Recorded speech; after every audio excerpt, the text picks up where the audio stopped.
Welcome to the Deep Dive. We're going global today, folks, uncovering the world of AI governance. A fascinating world it is. Absolutely. We're using a fantastic World Bank report to kind of guide us as we figure out how different countries are approaching this whole AI thing. Yeah. AI governance? I mean, it's huge EE, right? Yeah. So it's going to be a deep dive into all this stuff, the opportunities, the challenges, how we can hopefully ensure that AI is, a force for good in the world. Right. I think what's really interesting about this report is it goes beyond just like the algorithms themselves. It actually looks at the essential building blocks that countries need to even participate in this AI revolution. Right. You mean like the internet and stuff. I guess that makes sense. You can't really build a cutting-edge AI on a dial-up connection, can you? No, you can't. So tell me more about why this digital foundation is so crucial. It's kind of like this. AI needs massive amounts of data to learn and improve. And that data has to be stored somewhere, processed quickly, accessed easily. Without a strong digital foundation, countries are going to struggle to keep up. The report actually highlights that mobile phone ownership in low-income countries is only around 50%. Oh, wow. Yeah, that's a huge EE gap that needs to be bridged if we want to see AI benefit everyone. So some countries are already at a disadvantage before they even begin. Yeah. What about countries that are doing well in this area? Any standout examples? Yeah, South Korea's Data Dam project is a great example. They are investing heavily in data infrastructure, high-speed internet, creating these massive data centers. It's almost like building a digital superhighway, specifically designed to support AI development. Oh, wow. So they're laying the groundwork for a booming AI industry. What about India? They've been making a lot of noise about their AI ambitions, haven't they? Yeah, India's going all in on AI. They've pledged something like $1.38 billion to invest in AI development and training programs. Yeah. It's a clear sign that they want to a major player on the global AI stage. Right. But it's not just about economic dominance either. It's about strategically positioning themselves to leverage AI for social and economic progress as well. That kind of investment could really shake things up, couldn't it? Oh, yeah, absolutely. Are there any specific areas where India might have an advantage or where they're hoping to make a big impact? Well, I think the scale of their investment and the size of their population gives them a huge advantage in terms of data. They could potentially make significant breakthroughs in areas like healthcare, education, agriculture, by tailoring AI solutions to their specific needs. Imagine AI-powered diagnostic tools in rural communities or personalized learning platforms for millions of students. Yeah. That sounds incredibly promising. It makes you wonder what other countries are focusing on. What about Singapore? They've always been early adopters of new technologies. Singapore is taking a really interesting approach. They've launched this apprenticeship program specifically focused on AI skills development. Oh, wow. They've already trained over 300 graduates who are now equipped to build and implement AI solutions across a variety of industries. That's a smart move. Investing in people is just as important as investing in technology, wouldn't you say? Oh, absolutely. So it's not all sunshine and roses, is it? AI has a dark side too, right? It would be irresponsible to ignore the potential risks. Yeah. And the report definitely doesn't shy away from the challenges. We need to be having these open and honest conversations about things like job displacement, the environmental impact of these large-scale AI systems, and the very real issue of algorithmic bias. Right. Job displacement is a big concern, isn't it? What happens to people whose jobs become automated? And what about this AI bias? How can we make sure that these systems are fair and don't perpetuate existing inequalities? Those are some of the biggest questions facing us right now. Yeah. The report actually talks about a case from the Netherlands where an AI system that was being used to detect fraud in childcare benefits ended up wrongly flagging thousands of families. Yeah, I remember reading about that. It was awful. It had devastating consequences for those families. It really highlights the need for careful consideration and oversight when you're deploying these systems, especially in really sensitive areas. Absolutely. It raises important questions about how these seemingly neutral algorithms can actually perpetuate existing biases if they're trained on biased data, or if the system's designers aren't really careful to consider the potential for unfair outcomes. It seems like we're only just scratching the surface of this issue.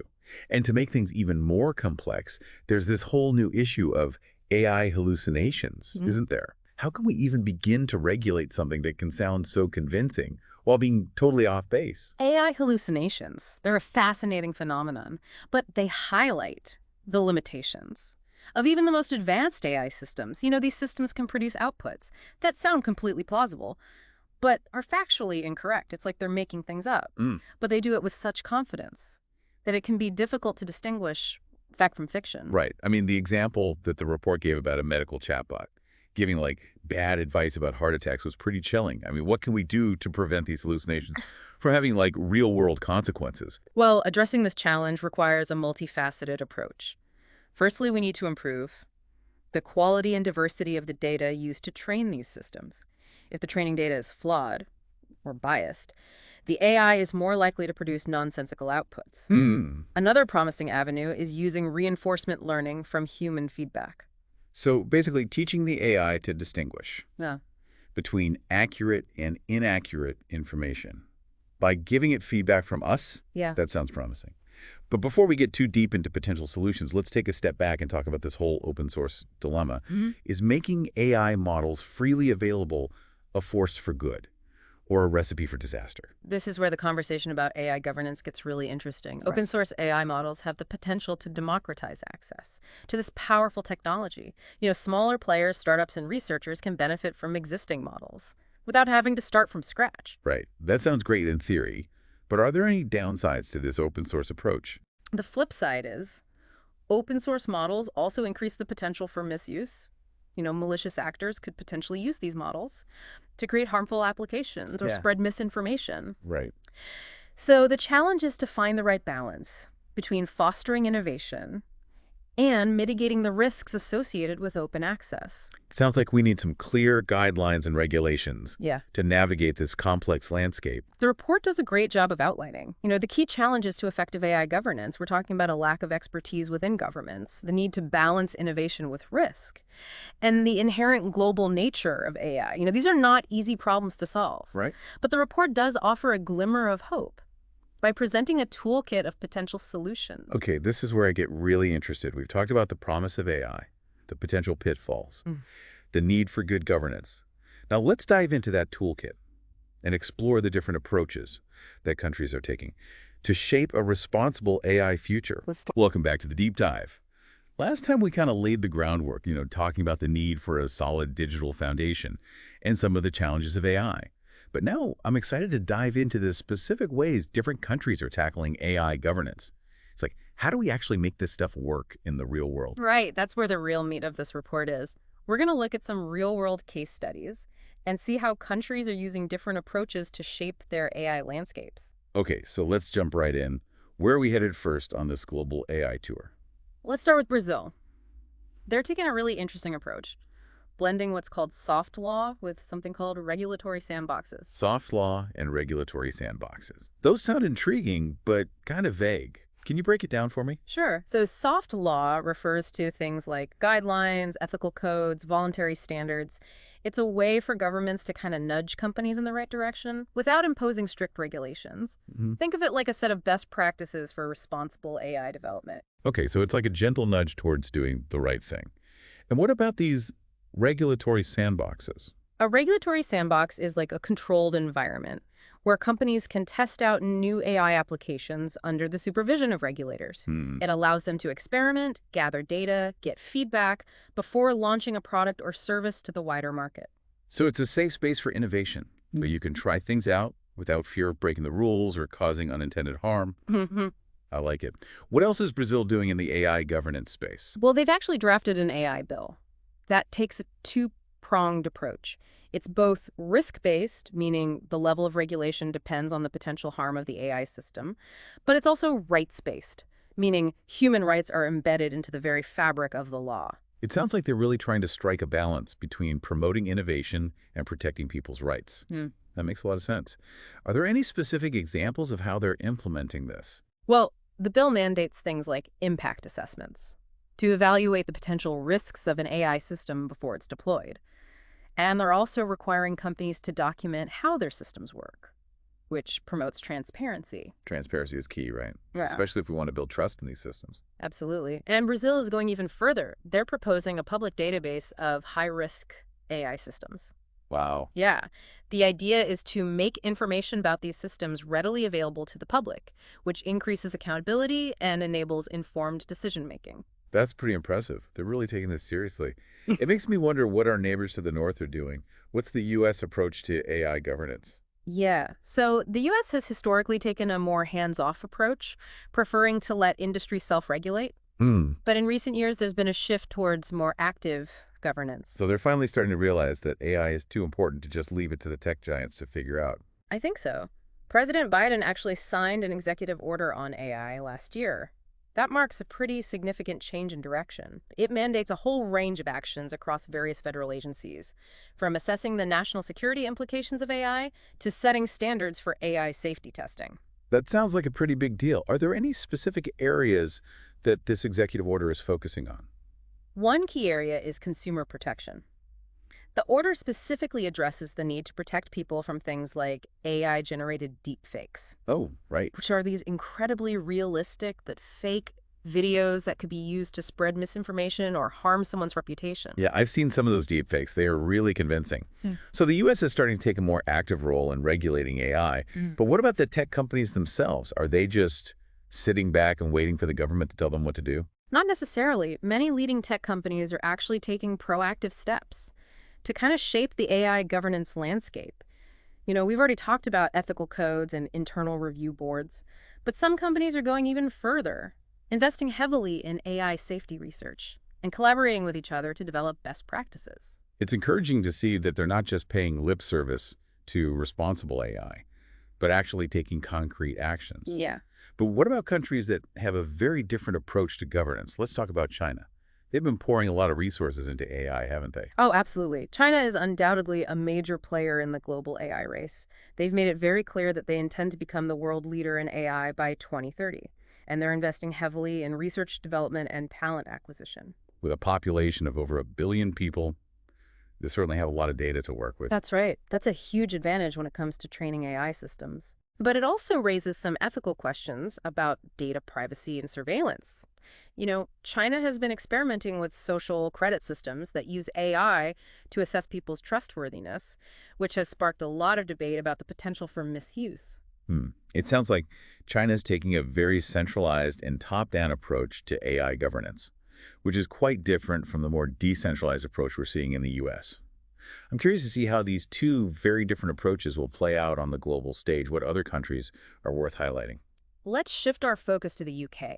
They're taking what they call a pro-innovation approach, aiming to create a thriving AI industry while also ensuring responsible development. Pro-innovation. I like the sound of that. And it sounds like they're trying to find that sweet spot between fostering growth and mitigating risk. How are they putting this into practice? They've released a white paper outlining 5 key principles for ethical AI development, and they're empowering their existing regulatory bodies, like the Information Commissioner's Office, to apply those principles to AI systems. So they're building on their existing regulatory frameworks, rather than creating a whole new set of rules specifically for AI. That's a smart approach, isn't it? It is. It allows them to move quickly and adapt to the rapidly evolving nature of AI. They're also investing heavily in AI safety research and have even established a dedicated AI Safety Institute. Wow, an entire institute devoted to AI safety. That's a pretty strong commitment. What about Singapore? They're always at the forefront of technological innovation. What's their AI governance strategy looking like? Singapore is taking a very pragmatic approach. They've developed something called the Model AI Governance Framework, which is essentially a set of voluntary guidelines for companies developing and deploying AI systems. Okay, so it's not legally binding, but more of a best practices guide. Exactly. But they've also created a testing framework and toolkit called AI Verify, which allows companies to assess their AI systems against internationally recognized standards. So it's like a seal of approval. If your AI system passes the AI Verify test, it demonstrates that you're committed to responsible development. That's pretty cool. Yeah, it's about building trust and credibility. Singapore is also actively involved in capacity building, running workshops and training programs to equip their workforce with the skills they need to thrive in an AI-powered world. That makes a lot of sense. Investing in people is just as important as investing in technology. We've talked about governments and tech companies, but what about the role of civil society in all of this? Civil society organizations play a crucial role in holding both governments and corporations accountable. They're often at the forefront of advocating for ethical AI development, raising awareness about potential harms, and ensuring that the voices of marginalized communities are heard. Yeah, it's important to have those independent voices pushing for responsible AI development. Absolutely. They help ensure that AI benefits all of society, not just a select few. Okay, so we've got governments, tech companies, and civil society all playing a part in shaping the AI landscape. Who else should we be thinking about? Well, academia plays a vital role, too. Universities and research institutions are the engines of innovation in AI, developing new algorithms, conducting cutting-edge research, and training the next generation of AI experts. It's not just about the technical expertise, is it? We also need people who can think critically about the ethical and societal implications of this technology. Exactly. We need philosophers, ethicists, social scientists, legal scholars to help us navigate this complex web of issues surrounding AI. It's a massive collaborative effort. We've covered a lot of ground in this segment, from Brazil's hybrid approach to the U.S.'s shift towards more active governance, China's centralized strategy, and the pro-innovation stance of the UK and Singapore. Yeah. And let's not forget the crucial roles of civil society and academia. It's clear that there's no one-size-fits-all approach to AI governance, but what unites all of these countries is the recognition that AI is a powerful force that needs to be carefully managed if we want to maximize its benefits and minimize its risks. That's a great point. We've seen how different countries are grappling with this challenge in their own unique ways.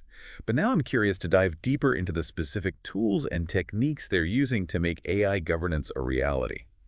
So what's next on our agenda? Welcome back to the Deep Dive. So far, we've explored the global landscape of AI governance and everything, but now it's time to get down to, the brass tacks. What are the actual tools and techniques that countries are using to make sure AI is developed and deployed responsibly? Yeah, that's a great question. And this is where the report gets really practical. It offers a whole toolbox of strategies for making sure AI is a force for good in the world. Okay, I'm all ears. Let's crack open that toolbox and see what's inside. All right, so one of the most powerful tools in this toolbox is something called an algorithmic impact assessment. Right, I remember we touched on that earlier. It's about assessing the potential consequences of an AI system before it's released into the wild, right? Exactly. It's like a risk assessment for AI. You're trying to anticipate the potential harms, both intended and unintended, that a system might cause, and figure out ways to mitigate those risks. So it's not just about looking at the technical aspects of the system, but also considering the broader societal impact. Precisely. We need to think about how an AI system might affect different groups of people, especially those who are already marginalized or vulnerable. For example, if you're developing an AI system for hiring decisions, you need to make sure that it doesn't discriminate against certain demographics. Makes sense. So algorithmic impact assessments, check. What else is in this AI governance toolbox? Another crucial tool is explainability. It's about making sure that AI systems, especially those making decisions that affect people's lives, are transparent and understandable. Right, because if an AI system is like a black box, that just spits out decisions without any explanation. It's hard to trust it. Exactly. Explainability is essential for building trust and ensuring accountability. If we can understand how an AI system arrived at a particular decision, we can identify and correct biases, challenge unfair outcomes, and hold the developers responsible. But how do you actually make a complex AI system explainable? Yeah. It's not like you could just ask it to show its work. Well, it's definitely a challenge, but researchers are working on a variety of techniques to make AI more transparent. Some of these techniques involve developing more interpretable models, meaning the inner workings of the system are easier to understand. Other approaches focus on creating tools that can visualize the decision-making process, making it easier for humans to see how the AI is arriving at its conclusions. So it's kind of like giving AI a translator so we can understand its language. Exactly. Like that. What about data governance? That seems like a big one. Considering AI systems are basically data-hungry machines. You're absolutely right. Data governance is the foundation of responsible AI. It's about ensuring that the data used to train AI systems is accurate, representative, and free from bias. It's also about protecting privacy, securing sensitive information, and respecting intellectual property rights. So it's not just about having a lot of data. It's about having the right data used in the right way. Exactly. And we've already talked about how existing data protection laws, like GDPR in Europe, can provide a good starting point for AI data governance.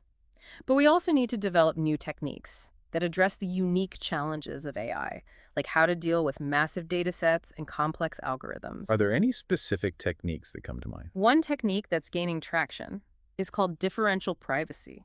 It's a way of adding noise to data sets, making it difficult to identify individuals while still preserving the overall statistical pattern. So you can train an AI model on sensitive data without actually revealing anyone's personal information. Right. That's pretty ingenious. It's a powerful tool for protecting privacy, while still enabling valuable research and development. But it's important to remember that differential privacy is just one piece of the puzzle. We need a comprehensive approach to data governance that addresses a wide range of ethical and practical considerations. Okay, we've covered impact assessments, explainability, and data governance. Is there anything else we need to add to our AI governance toolbox before we wrap up? One last but crucial piece is the need for strong institutions and frameworks to support responsible AI development. We can have all the tools and techniques in the world, but they won't be effective if we don't have clear lines of responsibility, mechanisms for oversight and accountability, and robust systems for enforcing ethical standards. Right, it's like having all the ingredients for a delicious meal, but no kitchen to cook it in. Exactly. It's about creating an environment where responsible AI development can flourish. This includes things like establishing dedicated AI regulatory bodies, developing clear ethical guidelines for AI research and development, and promoting international collaboration on AI governance. So it's about building a strong foundation for AI governance, making sure the right people have the authority and resources to do their jobs effectively, and fostering a culture of responsibility across the entire AI ecosystem. Exactly. And it's not just about governments and tech companies. We all have a role to play in shaping the future of AI. That's a great point to end on. We've covered a lot of ground in this deep dive, exploring the global landscape of AI governance, the opportunities and challenges, and the tools and techniques that are being developed to ensure AI benefits all of humanity. It's a complex and rapidly evolving field, but it's also incredibly exciting. AI has the potential to revolutionize so many aspects of our lives, and it's up to us to make sure that revolution is a positive one. Well said. And if you're feeling inspired to delve even deeper into this fascinating world, be sure to check out the full World Bank report. It's packed with insights and information that will blow your mind. Until next time, happy